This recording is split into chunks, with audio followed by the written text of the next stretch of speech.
All right, so here's what we got. Get the adjustable strut rods, the Durlin, which is a type of plastic material kind of similar to UHMW. Bushings in here. These are meant to swivel in here. They do get greased. There's the hardware that came with it. Here are the new roller lower control arms. These are a spherical bearing in here. They're a little bit tight to move by hand, but you can see I can move it there. So obviously a lot better than bushings. It's really not too difficult here. We're gonna release the sway bar links, and we'll unbolt the old. Boy, I'm at a loss for words this morning. It's just coffee hasn't kicked in yet. We're gonna take the old strut rods out. And then we'll take the, last but not least, the lower control arms, the old ones out, and we'll put these in. This shouldn't be too difficult, but we have the car jacked up. We're going to take the wheels off to make it easier. Really have to have them off in order to get the ball joints out. So let's get started on that. All right, just about got this strut rod out on the driver's side. 7/8 on the nut.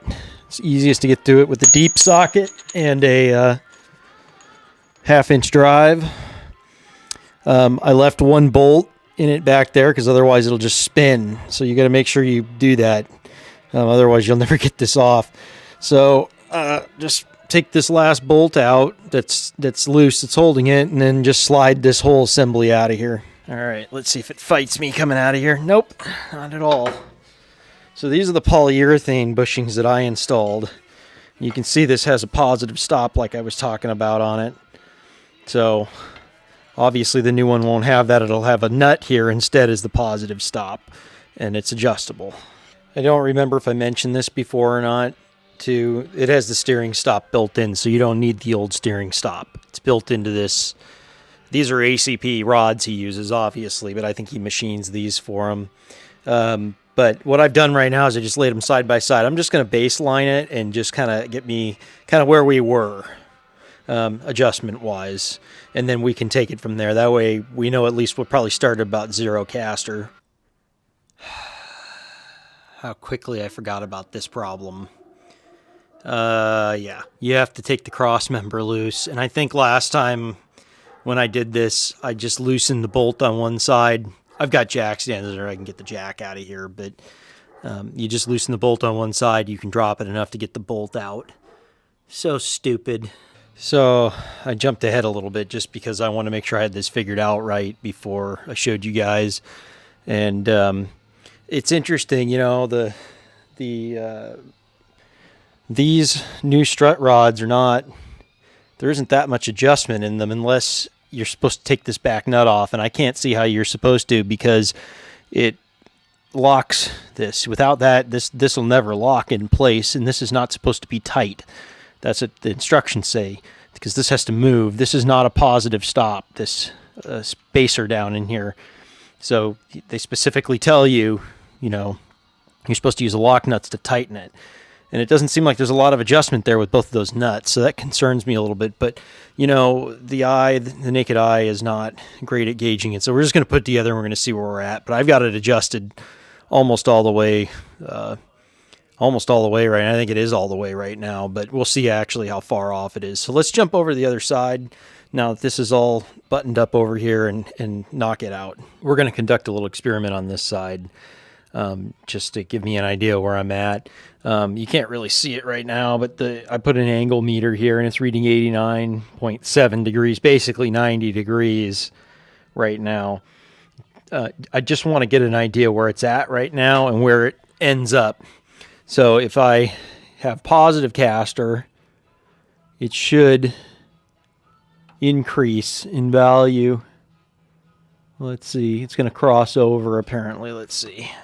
89.9. And it should increase in value, which it crosses over at 90 degrees. It's going to go to let's see. I can't quite see it while I'm holding the camera, but at any rate, as I go backwards, the value is decreasing. So that makes sense to me. At 90 degrees, it's going to flip because it's turning over. So let's see.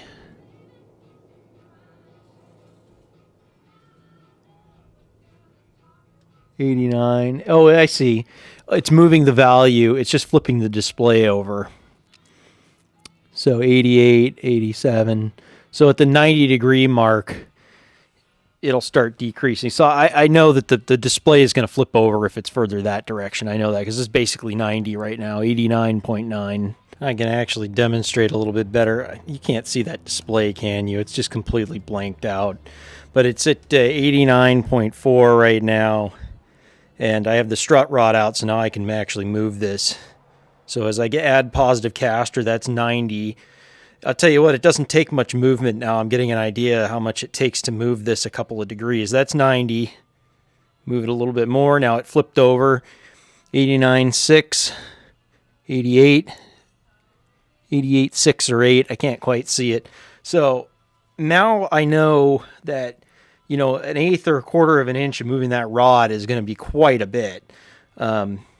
As I move this, you know, that's maybe an eighth of an inch, and it moved it 2 degrees.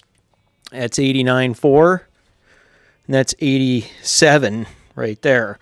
We only want 3 degrees positive caster, so it's not going to take a lot. So I was getting a little worried with the strut rods that I was running out of adjustment, but I think that we're going to be okay now. So I'm just getting ready to pop the ball joint off the bottom here. I'll get that out of there. We'll get this control arm changed out.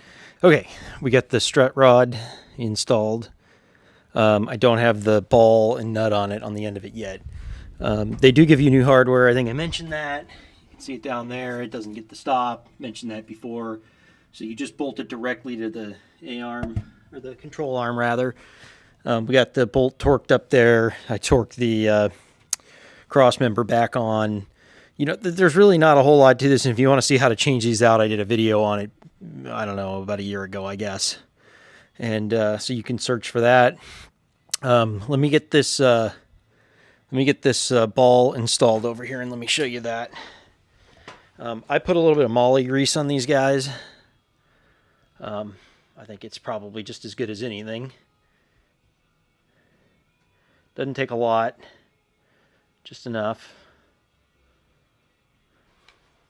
Okay, so now when the ball sits in here, it rolls in here just like the other side. So that way, this all stays, the mounting cups stay stationary, and these just rotate in there. It keeps the friction really low.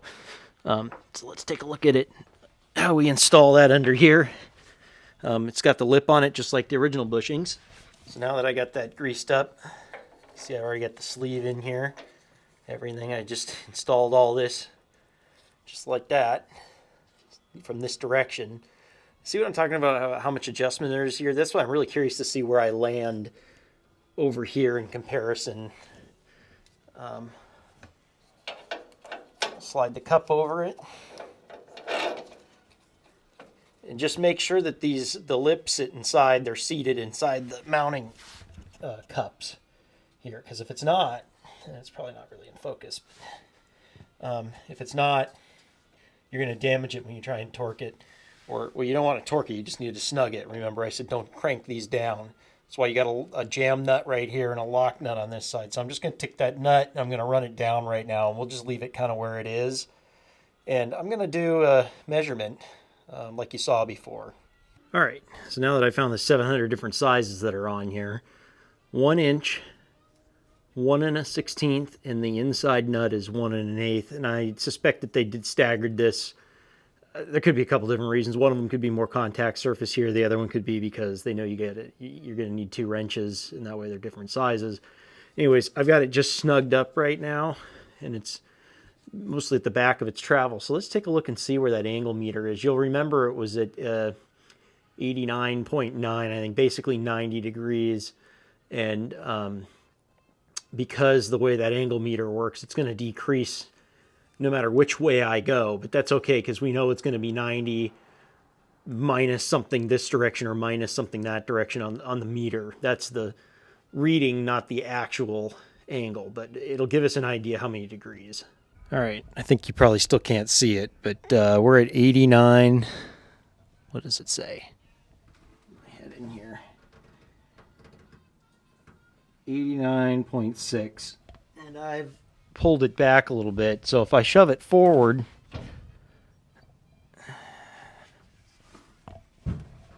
it's just a terrible video, isn't it? Yeah, you just can't see it, but it's at 89. Oh, it's so hard to do this one-handed.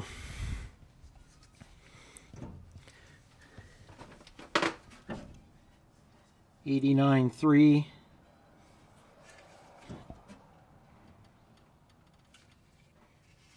So it's flipping over. Let's see, that's 89.9. 89.3. So there's not enough adjustment in these rods, and I'm thinking that it's because that I'm thinking that second nut needs to come off of there, but then it doesn't have a jam nut. There's not enough adjustment, so I'm going to have to play around with this a little bit and see how much I can get out of it without taking that nut off of there. All right, so here's the next step. I started thinking about how I'm measuring it off of the spindle there, and you can't do that because it has to do with the camber when it rotates. The only right way to measure this, and that's why nobody ever says do it, what I just did. I am seeing how much movement I can get, but it's a multiplier off of that 1 degree that I'm actually getting with the strut rods. So the next step is to put the wheels on it and get it on the ground. We need to move it back and forth a few times to get the suspension to settle, and then we can go ahead and use the alignment jig on it.